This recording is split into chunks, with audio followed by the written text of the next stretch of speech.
ಸಂಸತ್ನಲ್ಲಿ ರಾಷ್ಟ್ರಪತಿಯವ್ರದ್ದು ಎಲ್ಲ ಆಯಿತು. ಸಾಮಾಜಿಕ ನ್ಯಾಯ ಬಗ್ಗೆ ನಾವೆಲ್ಲರೂ ಮಾತಾಡ್ತಿದ್ವಿ. ಈ ಕಡೆಯವರು ಮಾತಾಡ್ತಾ ಇದ್ದೀವಿ, ಆ ಕಡೆಯವರು ಮಾತಾಡ್ತಾ ಇದ್ದೀವಿ. ಈ ರಾಜ್ಯದಲ್ಲಿ ಮೊನ್ನೆ ತಾನೇ ತಾವೆಲ್ಲ ಪತ್ರಿಕೆಗಳನ್ನು ನೋಡಿದರೆ ಸರ್ಕಾರದಲ್ಲಿ ಏನು ನಡೀತಾ ಇದೆ, ಸರ್ಕಾರದ ಅಧಿಕಾರಿಗಳು ಏನು ಮಾಡ್ತಾ ಇದ್ದಾರೆ, ನಾವು ರಾಜಕಾರಣಿಗಳಾಗಿ ಇಲ್ಲಿ ನಿಂತು ಮಾತಾಡ್ತಾ ಇದ್ದೀವಿ. SC/ST ಬಜೆಟನ್ನು ತೆಗೆದುಕೊಂಡು 11,000 ಕೋಟಿ ನಮ್ಮ ಅಕ್ಕ ಹೇಳಿದರು. ಈಗ ಡಿ ಅನ್ನು ತೆಗೆದ್ರು, ಸಿ ಕೊಟ್ಟರು. ಸಿ ಹೇಳಿಲ್ಲ, ಬೇರೆ ಡಿ ಹೇಳಿದರು. ಡಿ ಹೋಗಿ ಸಿ ಆಯಿತು, ಸಿ ಹೋಗಿ ಡಿ ಆಯಿತು. ಆ ಹಣದ ಕೊರತೆಯಿಂದ ಅಲ್ಲಿ ಹಾಸ್ಟೆಲ್ ಸೂಪ್ರಿಡೆಂಟ್ಗಳು, SC/ST ಹಾಸ್ಟೆಲ್ ಸೂಪ್ರಿಡೆಂಟ್ಗಳು ಆ ಮಕ್ಕಳನ್ನ ಟಾಯ್ಲೆಟ್ ಕ್ಲೀನ್ ಮಾಡ್ಲಿಕ್ಕೆ ಹಚ್ತಾ ಇದ್ದಾರೆ. ಇದ್ರ ಬಗ್ಗೆ ಇಂಥವೆಲ್ಲ ಚಿಂತನೆ ಮಾಡ್ರಿ. ಸಸ್ಪೆಂಡ್ ಆದ್ರೂ ಏನಾಯ್ತು, ಇದು ಯಾಕಾಯ್ತು, ಇದು ಯಾಕೆ ಕಾರಣದಿಂದ ಆಯ್ತು, ಯಾಕೆ ಆಗ್ತಾ ಇದಾವೆ ಅವು? ಯಾಕೆ ಆ ವಾರ್ಡರ್ಗಳಿಗೆ ದುಡ್ಡು ಕೊಡಲಿಲ್ಲ ಅಂತೇಳಿ, ನೀವು ಹಣ ಕೊಡಲಿಲ್ಲ, ಬಜೆಟ್ ಕೊಡಲಿಲ್ಲ ಅಂತೇಳಿ ಆ ಮಕ್ಕಳನ್ನ ಟಾಯ್ಲೆಟ್ ಕ್ಲೀನ್ ಮಾಡ್ಲಿಕ್ಕೆ ಹಚ್ತಾರಾ? ಅವರು ಬಜೆಟ್ ಕೊಟ್ಟಿಲ್ಲ ಅಂತ ಮಾಡಿದ್ರು ಅಂತ ಬಜೆಟ್ ಕೊಟ್ಟಿಲ್ಲ ಮತ್ತೆ ಏನಿದೆ?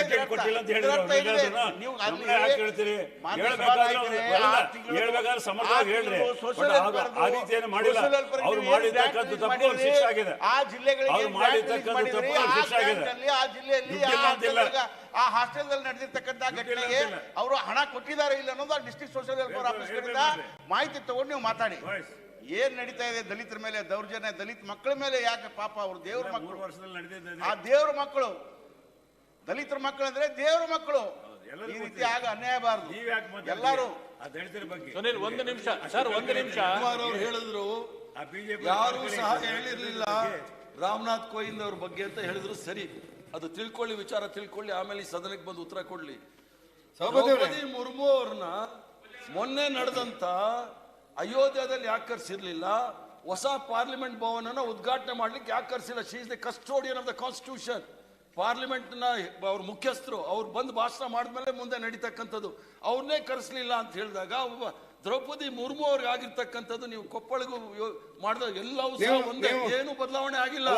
ಅದು ಕಾಂಗ್ರೆಸ್ ಇರ್ಬೋದು, ಬಿಜೆಪಿ ಇರ್ಬೋದು, ಯಾವುದೇ ಪಕ್ಷ ಇರ್ಬೋದು, ಅವ್ರ ಬಗ್ಗೆ ಯಾವುದೇ ರೀತಿಯ ಬದಲಾವಣೆ ಮಾಡ್ಲಿಕ್ಕೆ ಯಾವುದೇ ಪಕ್ಷ ಪ್ರಯತ್ನ ಮಾಡಿಲ್ಲ. ನಮಗೆ ಹರಿಪ್ರಸಾದ್ ಬಿಟ್ಟುಕೊಡ್ಲಿಕ್ಕೆ ಮನಸ್ಸಿಲ್ಲ.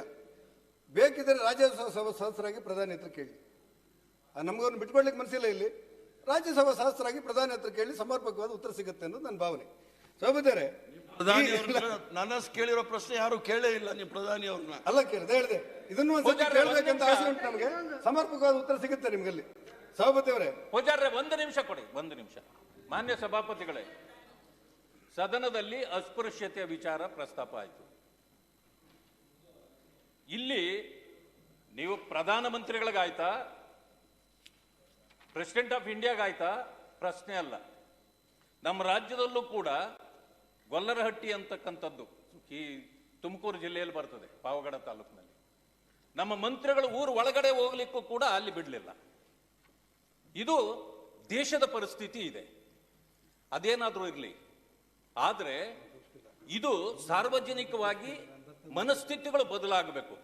ಅದು ಯಾವ ಪಕ್ಷ ಅಂತ ನಾನು ಹೇಳೋದಿಲ್ಲ. ಆದರೆ ಅಂಬೇಡ್ಕರ್ ಅವರು ಒಂದು ಮಾತನ್ನು ಹೇಳಿದ್ದಾರೆ, ಬಹಳ ನೊಂದು ಹೇಳಿದ್ದಾರೆ. ಕಾಂಗ್ರೆಸ್ ಪಕ್ಷ ತನ್ನ ಇದು ಏನು ಕಾನ್ಸ್ಟಿಟ್ಯೂಷನ್ ಬರ್ಕೊಂಡಿದೆ, ಖಾದಿದಾರಿ ಅಲ್ಲದವರು ಈ ಪಕ್ಷದ ಸದಸ್ಯರಾಗಲಿಕ್ಕೆ ಸಾಧ್ಯ ಇಲ್ಲ ಅಂತಕ್ಕಂಥದ್ದನ್ನು ಬರ್ಕೊಂಡಿದ್ದಾರೆ. ಅದನ್ನ ಗುರಿ ಮಾಡಿ ಡಾಕ್ಟರ್ ಅಂಬೇಡ್ಕರ್ ಅವರು ಒಂದು ಮಾತು ಹೇಳ್ತಾರೆ. ಈಗ 58 ವರ್ಷಗಳ ಕಾಲ ಈ ದೇಶವನ್ನು ಆಳಿರ್ತಕ್ಕಂಥದ್ದು ಕಾಂಗ್ರೆಸ್ ಪಕ್ಷ, ಈ ರಾಜ್ಯವನ್ನು ಕೂಡ.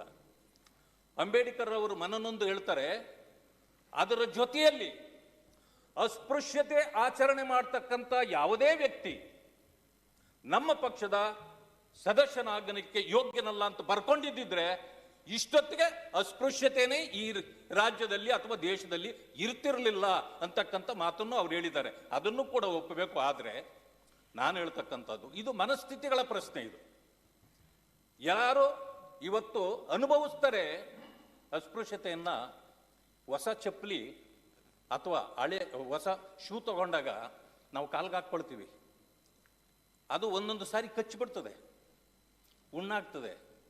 ಶೂವನ್ನು ಬಿಸಾಕಕ್ಕಾಗಲ್ಲ, ಹೊಸದು ತಂದಿರ್ತೀವಿ, ಬಿಸಾಕಕ್ಕಾಗೋದಿಲ್ಲ, ಕಚ್ಚಿಬಿಟ್ಟಿದೆ ಅಂತೇಳಿ. ಆದರೆ ಕುಂಟಿದ್ರೆ ಬೇರೆಯವರು ನೋಡಿ ನಗ್ತಾರೆ, ಕುಂಟಕ್ಕೋಗಲ್ಲ. ನೋವು ಶೂನಲ್ಲಿ ಶೂ ಕಚ್ಚಿದಾಗ ನೋವಿರ್ತದಲ್ಲ, ಅಸ್ಪೃಶ್ಯತೆಯ ನೋವು ಬೇಗೆ ಅಂಥದ್ದು. ಇದಕ್ಕೆ ಬರೀ ಚರ್ಚೆ ಮಾಡೋದು ಭಾಷಣದಲ್ಲಿ ಇದು ನಡೆಯೋದಿಲ್ಲ. ಆದ್ರೆ ನಾವು ಮನಸ್ಥಿತಿಗಳನ್ನು ಬದಲಾವಣೆ ಮಾಡ್ತಕ್ಕಂಥದ್ದು ಏನು ಸರ್ಕಾರವೂ ಮಾಡಬೇಕು, ನಾವು ಕೂಡ ಮಾಡಬೇಕು. ಆ ಮನಸ್ಥಿತಿಗಳು ಬರಲಾರ್ದೆ ಹೊರತು ಬರೀ ಇದು ಭಾಷಣಕ್ಕಾಗಿ ಉಳಿಯುತ್ತದೆ ಅಂತಕ್ಕಂಥದ್ದು ನನ್ನ ನನ್ನ ಅಭಿಪ್ರಾಯ. ಧನ್ಯವಾದಗಳು. ಉಲ್ಲೇಖ 35ರಲ್ಲಿ ಸಭಾಪತಿಯವರೇ, ಪರಿಜಾತಿ ಪರಿಶಿಷ್ಟ ಪಂಗಡದ ಅಭಿವೃದ್ಧಿಗೆ ನಮ್ಮ ಸರ್ಕಾರ ಬದ್ಧವಾಗಿದೆ ಅನ್ನುವಂಥ ಮಾತುಗಳನ್ನು ಘನತೆವೆತ್ತ ರಾಜ್ಯಪಾಲರು ಹೇಳ್ತಾರೆ. ನಾನು ಅವರಿಗೆ ಹೇಳಿದೆ, ವಿನಂತಿ ಮಾಡ್ತೇನೆ ಸರ್ಕಾರಕ್ಕೆ, ಹಿಂದಿನ ಸರ್ಕಾರದಲ್ಲಿ ನಿಗಮಗಳನ್ನು ಮಾಡಿ ಭಾಗಶಃ ಹಣ ಬಿಡುಗಡೆ ಮಾಡಿರುವಂಥ ನಿಗಮಗಳಿವೆ. ₹1 ಇವತ್ತಿನವರೆಗೆ ಕೊಟ್ಟಿಲ್ಲ. ಮರಾಠ ಅಭಿವೃದ್ಧಿ ನಿಗಮ, ಕಾಡುಗೊಲ್ಲ ನಿಗಮ, ಗಾಣಿಗ ನಿಗಮ, ನಾರಾಯಣಗುರು ನಿಗಮ, ಒಟ್ಟಿಗಿಂತ 19-18 ನಿಗಮಗಳಿವೆ, ಬಡವರ ನಿಗಮಗಳು. ಈ ಸಾರಿ ಆದ್ರೂ ನಾಡ್ದು ನೀವು ಹಣ ಬಿಡುಗಡೆ ಇಟ್ಟರೆ ಮಾತ್ರ ಸರ್ಕಾರಕ್ಕೆ ಹಿಂದುಳಿದವರ ಬಗ್ಗೆ ಕಾಳಜಿ ಇದೆ ಅಂತನ್ಸುತ್ತೆ. ಸಭಾಪತಿಯವರೇ, ಒಂದು ವಿಚಾರಗಳನ್ನ ತಮ್ಮ ಗಮನಕ್ಕೆ ತರಬೇಕು ನಾನು. ಏನಂದ್ರೆ, ಒಂದು ಪ್ರಜಾವಾಣಿಯಲ್ಲಿ ಒಂದು ಸಂಪಾದಕೀಯ ಬಂದಿದೆ, ರದ್ದಾಗಿದ್ದ ಹುದ್ದೆಗೆ ಮುಂಬಡ್ತಿ, ತೀರ್ಮಾನದ ಮರುಪರಿಶೀಲನೆ ಆಗಲಿ ಅಂತೇಳಿ ಪ್ರಜಾವಾಣಿಯಲ್ಲಿ. ನಾನು ಹಿಂದುಳಿದ ವರ್ಗದ ಮಂತ್ರಿಯಾಗಿದ್ದೆ ಸಭಾಪತಿಯವರೇ. 332 ಜನ ಒಂದು ವರ್ಗಾವಣೆ ಮುಂಬಡ್ತಿ ಫೈಲ್ ಬಂತು ನನ್ನ ಹತ್ರ. 2-3 ಸತಿ ಬಂತು. ನಾನು ಅದನ್ನು ನೋಡಿ ಅದರ ಮೇಲೊಂದು ಶರ ಬರೆದೆ, ಮುಂದಿನ ಸಚಿವ ಸಂಪುಟಕ್ಕೆ ಮಂಡಿಸಿ ತೀರ್ಮಾನ ತೆಗೆದುಕೊಳ್ಳಲು ಸೂಚಿಸಿದೆ ಅಂತೇಳಿ. ಸಾಮಾನ್ಯ ಮಂತ್ರಿಗಳಿಗೆ ಅದರ ಎಲ್ಲ ಮಾಹಿತಿಗಳು ಲಭ್ಯ ಇಲ್ಲದಿದ್ದರೆ ಸಚಿವ ಸಂಪುಟದಲ್ಲಿ ಚರ್ಚೆ ಮಾಡೋದು ಕ್ರಮ. ಸರ್, ನನ್ನ ಅವಧಿ ಹೋಯ್ತು, ಚುನಾವಣಾ ನೀತಿ ಸಂಹಿತೆ ಬಂತು. ಇದ್ದಕ್ಕಿದ್ದಂತೆ ಅವರಿಗೆ ಮುಂಬಡ್ತಿಗೆ ಆದೇಶ ಆಯಿತು. 333 ಜನರಿಗೆ ಮುಂಬಡ್ತಿಗೆ ಆದೇಶ ಆಯಿತು. ಆ ಪ್ರಜಾವಾಣಿಯಲ್ಲಿ ರದ್ದಾಗಿದ್ದ ಹುದ್ದೆಗೆ ಮುಂಬಡ್ತಿ ತೀರ್ಮಾನದ ಬಗ್ಗೆ ಮರುಪರಿಶೀಲನೆ ಆಗಲಿ ಅಂತ ಬಂತಲ್ಲ.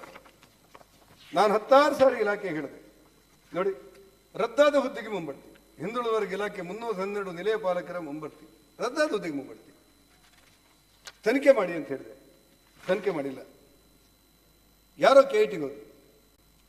KIT ಆ ಆದೇಶವನ್ನು ರದ್ದುಪಡಿಸಿತು. ಮತ್ತೆ ಯಾರ ಅರ್ಜಿದಾರ ಹೋಗಿದ್ದಾರಲ್ಲ ಅವರಿಗೆಲ್ಲರಿಗೂ 5,000 ಸಾವಿರ ರೂಪಾಯಿ ಪರಿಹಾರವನ್ನು ಇಲಾಖೆ ಕೊಡಬೇಕಂತ ಹೇಳ್ತು. ಅಂದ್ರೆ ಎಲ್ಲಿವರೆಗೆ ಆಕ್ರಮ ನಡೆದಿರ್ಬೋದು. ಒಂದು ಇಲ್ಲದೆ ಇರುವಂತ ಹುದ್ದೆ, ಸೃಷ್ಟಿ ಇಲ್ಲದೆ ಇರುವಂತ ಹುದ್ದೆ, ಅದರಿಂದ ಏನೇನೆಲ್ಲ ಆಗಿರ್ಬೋದು. ನಾನು ಯಾರೋ ವ್ಯಕ್ತಿಗಳನ್ನ ಸರ್ಕಾರಗಳನ್ನ ಒಂದೇ ಸಾರಿ ವಿನಾಕಾರಣ ದೂರ ನನ್ನ ಉದ್ದೇಶ ಅಲ್ಲ. ಆದರೆ ಇಂಥ ಘಟನೆಗಳು, ಕಾನೂನಿಗೆ ವಿರುದ್ಧವಾದಂಥ ಮುಂಬಡ್ತಿಗಳು, ಹುದ್ದೆ ಇಲ್ಲದಿರುವಂಥ ಘಟನೆಗಳು, ಅದರ ಹಿಂದೆ ಕೋಟ್ಯಾಂತರ ರೂಪಾಯಿ ಕೈ ಬದಲಾದಂತೆ ಅಂತ ಹೇಳಿ ಅನೇಕ ಮಾಧ್ಯಮಗಳು ಸುದ್ದಿ ಮಾಡ್ತವೆ. ಲಿಖಿತವಾಗಿ ಅನೇಕ ಹೇಳಿಕೆ ಬರುತ್ತೆ. ಒಂದು ಸರ್ಕಾರಕ್ಕೆ ಇದು ಶೋಭೆ ಅಲ್ಲ. ಹಿಂದುಳಿದ ವರ್ಗದ ಇಲಾಖೆ ಅಂತ ಒಂದು ಇಲಾಖೆಯಲ್ಲಿ ಹುದ್ದೆ ಇಲ್ಲದಿರುವಂಥ ಇದಕ್ಕೆ ಮುಂಬಡ್ತಿ ಕೊಟ್ಟು ಅದನ್ನು KIT ರದ್ದು ಮಾಡಿ ಆ ಅಧಿಕಾರಿಗಳಿಗೆ ಪೆನಾಲ್ಟಿ ಹಾಕಿದಂಥ ಉದಾಹರಣೆಗಳು ನಾನು ಇತ್ತೀಚಿನ ವರ್ಷಗಳಲ್ಲಿ ಕೇಳಿದೆ. ಹಾಗಾಗಿ ಆಡಳಿತದ ಯಾವ ಶೈಲಿ ಇದೆ ಅಂತ ಅಂದ್ಕೊಂಡ್ರೆ ಸಭಾಪತಿಯವರೇ, ಇದಕ್ಕಿಂತ ಗಂಭೀರವಾದಂಥ ವಿಚಾರ ಇದೆ ಅಂತ ನನಗನ್ಸೋದಿಲ್ಲ. ಹಿಂದುಳಿದ ವರ್ಗಗಳ 313 ನಿಲಯ ಮೇಲ್ವಿಚಾರಕರಿಗೆ ಹುದ್ದೆ ನೀಡಿದ ಮುಂಬಡ್ತಿ ನೀಡಿದ ಪ್ರಕರಣದಲ್ಲಿ ಕರ್ನಾಟಕ ಆಡಳಿತ ನ್ಯಾಯಮಂಡಳಿ ರದ್ದುಪಡಿಸಿ ಆದೇಶವನ್ನು ಹೊರಡಿಸಿದೆ ಅಂತ ಹೇಳಿ ಪುನಃ ಪತ್ರಿಕೆಯಲ್ಲಿ, ಅದೇ ಪತ್ರಿಕೆಯಲ್ಲಿ ಬರುತ್ತೆ. ಆಡಳಿತದ ವೈಖರಿಯಲ್ಲಿ ಆಗುವಂತಹ ಅನಾಹುತಗಳು, ಆ ನಿಲಯ ಪಾಲಕರಿಂದ ಹಣ ಸಂಗ್ರಹಿಸುವಂಥ ಗುರಿಗಳು, ಇವೆಲ್ಲ ಯೋಚನೆ ಮಾಡಿದರೆ ನಾವು ಯಾವ ದಿಕ್ಕಿನತ್ತ ಹೋಗ್ತಾ ಇದ್ದೇವೆ ಅಂತ ಅನ್ಸುತ್ತೆ. ಸಭಾಪತಿಯವರೇ, ಹೆಚ್ಚು ಕಡಿಮೆ 1 ಲಕ್ಷ ಮಕ್ಕಳು ಹಿಂದುಳಿದ ವರ್ಗದವರು ನಮಗೆ ಹಾಸ್ಟೆಲ್ ಇಲ್ಲ ಅಂತ ಅರ್ಜಿ ಕೊಡ್ತಾರೆ. ಅದಕ್ಕೆ ವಿದ್ಯಾಸಿದ್ಧಿ ಅಂತ ಕೊಡ್ತೇವೆ, ಹಾಸ್ಟೆಲ್ ಅಂತ ಕೊಡ್ತಾರೆ. ನಾನಿರುವಾಗ ಒಂದೇ ದಿವಸ ಆದೇಶ ಮಾಡಿ 36,000 ಮಕ್ಕಳನ್ನ ಹಾಸ್ಟೆಲ್ ಒಳಗೆ ತಗೊಂಡೆ. ನನ್ನ ಅನುಭವ ಹೇಳಿ ಸಭಾಪತಿಯವರೇ, ಅಹಂಕಾರಕ್ಕಲ್ಲ. 300 ಕೋಟಿ ರೂಪಾಯಿ ಬಿಡುಗಡೆ ಬೇಕಾಗಿತ್ತು. ಒಂದೇ ದಿವಸ 36,000 ಮಕ್ಕಳನ್ನ ಹಾಸ್ಟೆಲ್ ತಗೊಂಡೆ. ಉಳಿದದಕ್ಕೆ ಬಜೆಟಲ್ಲಿ ಇಟ್ಟೆವು. ನಾವು ಬಜೆಟಲ್ಲಿ ಬಿಟ್ಟು ನಾವು ಉಳಿದ 70,000 ಮಕ್ಕಳನ್ನು ತಗೊಳ್ತೇವೆ ಅಂತೇಳಿ ಬಜೆಟ್ ಘೋಷಣೆ ಮಾಡಿದೆವು. 66,000 ಮಕ್ಕಳನ್ನು. ಧಾರವಾಡದಿಂದ ಒಬ್ಬ ಹುಡುಗ ಫೋನ್ ಮಾಡಿ ಹೇಳ್ತಾನೆ, ಸರ್, ನೀವು ಮೊದಲು ಮಂತ್ರಿ ಆಗಿದ್ರಲ್ಲ, ಅದಕ್ಕೆ ನೀವೊಂದು ಲೆಟರ್ ಕೊಡಿ, ನನಗೆ 2 ಹೊತ್ತಿನ ಊಟ ಕೊಡಿ ಸಾಕು, ನಾನು ಬಸ್ ಸ್ಟ್ಯಾಂಡಲ್ಲಿ ಮಲಗ್ತೇನೆ ಅಂತಾನೆ. ನಾನು ಒಂದು ಹುಡುಗನನ್ನು ವಾಪಸ್ ತಗೊಳ್ಳಿಲ್ಲ, ಮತ್ತೆ ಒಂದು ಮಕ್ಕಳನ್ನು ವಾಪಸ್ ತಗೊಳ್ಳಿಲ್ಲ. ಬಜೆಟಲ್ಲಿ ಘೋಷಣೆ ಮಾಡಿದ್ದೀರಿ, ಮಾಡಿಲ್ಲ. ನಮ್ಮ ಬಜೆಟಲ್ಲಿ ಘೋಷಣೆ ಮಾಡಿದ್ದೇವೆ, ನಮ್ಗೆ ಅವಕಾಶಗಳಾಗಿಲ್ಲ. ಈ ಬಡವರ ಕೆಲಸಗಳಿದೆಯಲ್ಲ ಸಭಾಪತಿಯವರೇ, ಈ ರೀತಿಯ ನಿರ್ಲಕ್ಷ್ಯ ಮಾಡಿದರೆ ಯಾವ ಸರ್ಕಾರಕ್ಕೂ ಶೋಭೆ ತರುವುದಿಲ್ಲ. ಸಭಾಪತಿಯವರು, ನಾನು ಮತ್ತೆ ಹೇಳಬೇಕು ಅಂತ ಅನಿಸಿಲ್ಲ ನನಗೆ. ಈ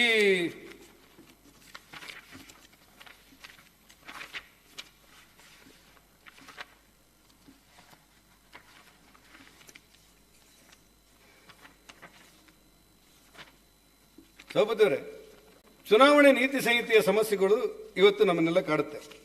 ಏನಾಗಿದೆ? ಚುನಾವಣೆ ನೀತಿ ಸಂಹಿತೆ ಅಲ್ಲ, ಚುನಾವಣೆಯ ಮೀಸಲಾತಿ ಗ್ರಾಮ ಪಂಚಾಯತ್ಗಳಿಗೆ, ತಾಲೂಕು ಪಂಚಾಯತ್ಗಳಿಗೆ ಇವತ್ತು ಚುನಾವಣೆ ಆಗ್ತಾ ಇಲ್ಲ, ಅಧ್ಯಕ್ಷ ಉಪಾಧ್ಯಕ್ಷರು ಆಗ್ತಾ ಇಲ್ಲ. ಹೆಚ್ಚು ಕಡಿಮೆ ಕರ್ನಾಟಕ ರಾಜ್ಯದಲ್ಲಿ 1,000ಕ್ಕೂ ಮಿಕ್ಕಿ ನಗರಾಡಳಿತ ಸಂಸ್ಥೆಗಳಿಗೆ ಅಧ್ಯಕ್ಷ ಉಪಾಧ್ಯಕ್ಷರಾಗಿ ಆಗಿಲ್ಲ. 1 ವರ್ಷ ಆಯ್ತು. ಅದಕ್ಕೆ ಕಾರಣ ಏನು ಕೇಳಿದ್ರೆ, ಸುಪ್ರೀಂ ಕೋರ್ಟ್ ಒಂದು ಕಡೆ ಒಂದು ಆದೇಶ ಕೊಡುತ್ತೆ, ಹಿಂದುಳಿದ ವರ್ಗದವರ ಮೀಸಲಾತಿ ಹಂಚಿಕೆಯಲ್ಲಿ ತಾರತಮ್ಯ ಮಾಡ್ತಾ ಇದ್ದೀರಿ, ದೊಡ್ಡವರು ಮಾತ್ರ ತಗೊಳ್ತಾ ಇದ್ದಾರೆ ಅವಕಾಶಗಳಲ್ಲಿ. 2A ಅಲ್ಲಿ ಹರಿಪ್ರಸಾದ್ ಸಾಹೇಬ್ರೆ 208 ಜಾತಿ 2A ಅಲ್ಲಿ. ನಾವು ಈಡಿಗರು, ಕುರುಬರು, ಕೆಲವು ದೊಡ್ಡ ದೊಡ್ಡ ಜಾತಿ ಅಂತ ಇದ್ದಾರಲ್ಲ, ಸಣ್ಣ ಜಾತಿ ಒಳಗೆ ದೊಡ್ಡ ದೊಡ್ಡ ಜಾತಿ ಇದ್ದೀವಲ್ಲ, ಅವಕಾಶಗಳು ನಮ್ಮಲ್ಲಿ ಜಿಲ್ಲಾ ಪಂಚಾಯತ್ ಮೆಂಬರ್ ಇರ್ತಾರೆ, ತಾಲೂಕು ಪಂಚಾಯತ್ ಮೆಂಬರ್ ಇರ್ತಾರೆ, ಶಾಸಕರು ಇರ್ತಾರೆ. ಇವತ್ತು ಸುಮಾರು 80 ಜಾತಿಗಳಿಗೆ 80% ಜಾತಿಗಳಲ್ಲಿ ಒಂದು ಗ್ರಾಮ ಪಂಚಾಯತ್ ಸದಸ್ಯರು ಕೂಡ ಆಗಿಲ್ಲ.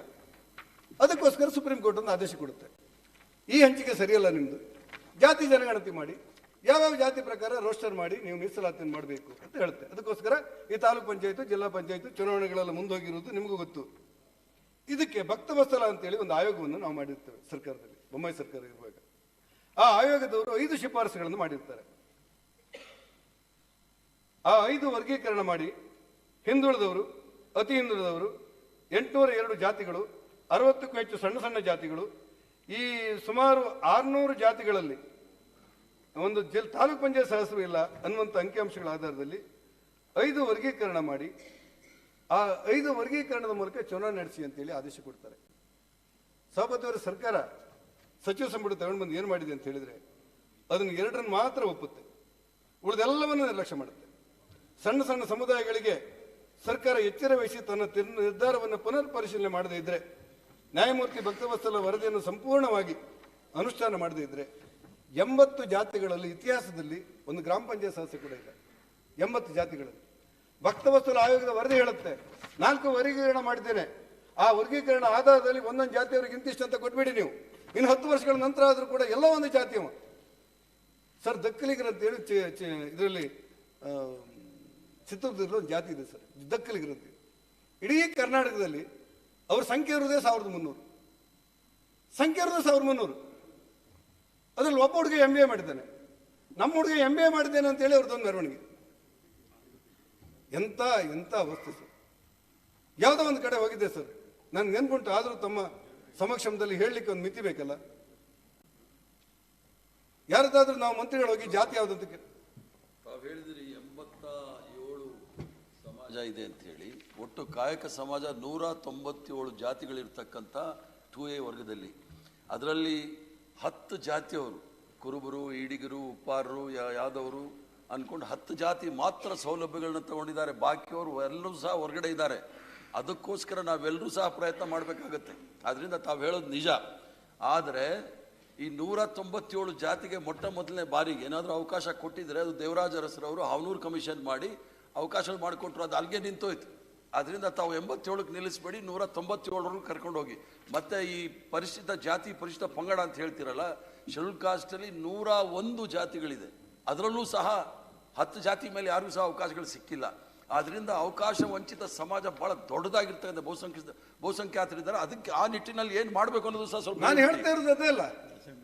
ನೀವಂದ್ರೆ ನಿಮ್ಮ ಅನುಭವಗಳನ್ನು ಹೇಳ್ಕೊಳೋದು ಬಿಟ್ರೆ, ನೀವು ಹೇಳಿದ್ದನ್ನ ಮಾಡಿಸ್ತೇವೆ ಮುಖ್ಯಮಂತ್ರಿಗಳ ಹತ್ರ ಹೇಳ್ತಿದ್ರೆ ನಾನು ಖುಷಿ ಪಡ್ತಿದ್ದೆ. ಆ ತಾಕತ್ ನಿಮ್ಗುಂಟು. ಈಗ ಸಭಾಪತಿಯವರೇ,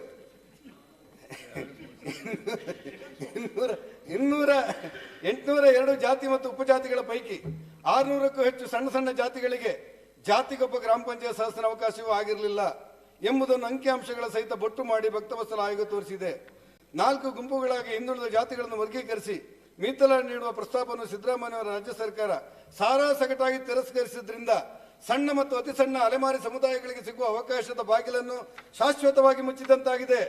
ಇಂಥ ಧ್ವನಿ ಇಲ್ಲದ ಸಮುದಾಯಕ್ಕೆ ಸರ್ಕಾರ ಮಾಡಿದಂಥ ಘೋರ ಅಪರಾಧ, ಇದು ಅನ್ಯಾಯ ಆಗುತ್ತೆ. ಸುಪ್ರೀಂ ಕೋರ್ಟ್ನ ಒಟ್ಟು ಆಶಯಕ್ಕೆ ರಾಜ್ಯ ಸರ್ಕಾರದ ನಿಲುವು ಗಂಭೀರ ಲೋಪವನ್ನುಂಟು ಮಾಡಿದೆ. ಸಚಿವ ಸಂಪುಟದ ಅಧ್ಯಯನ ಇಲ್ಲದ ನಿರ್ಧಾರದಿಂದ 80% ಜಾತಿಗಳು ರಾಜಕೀಯ ಪ್ರಾತಿನಿಧ್ಯವು ಸೇರಿದಂತೆ ಅವಕಾಶಗಳು ವಂಚಿತವಾಗುತ್ತವೆ. ಇದರಲ್ಲಿ ಮೊದಲು ಉಲ್ಲೇಖಿಸಿದಂತೆ ಅಲೆಮಾರಿಗಳು, ಅರೆ ಅಲೆಮಾರಿಗಳು, ಜಾತಿಗಳು, ಸಣ್ಣ ಸಣ್ಣ ಸಹಾಯಕ ಸಮುದಾಯವೂ ಸೇರಿದೆ. ಒಟ್ಟಾರೆ ಸಂವಿಧಾನದ ಮೂಲ ಆಶಯಗಳಿಗೆ ಸಮಪಾಲು ಸಾಮಾಜಿಕ ನ್ಯಾಯಕ್ಕೆ ರಾಜ್ಯ ಸಂಪುಟ, ಸಚಿವ ಸಂಪುಟ ಅನ್ಯಾಯ ಮಾಡಿದಂತಾಗಿದೆ.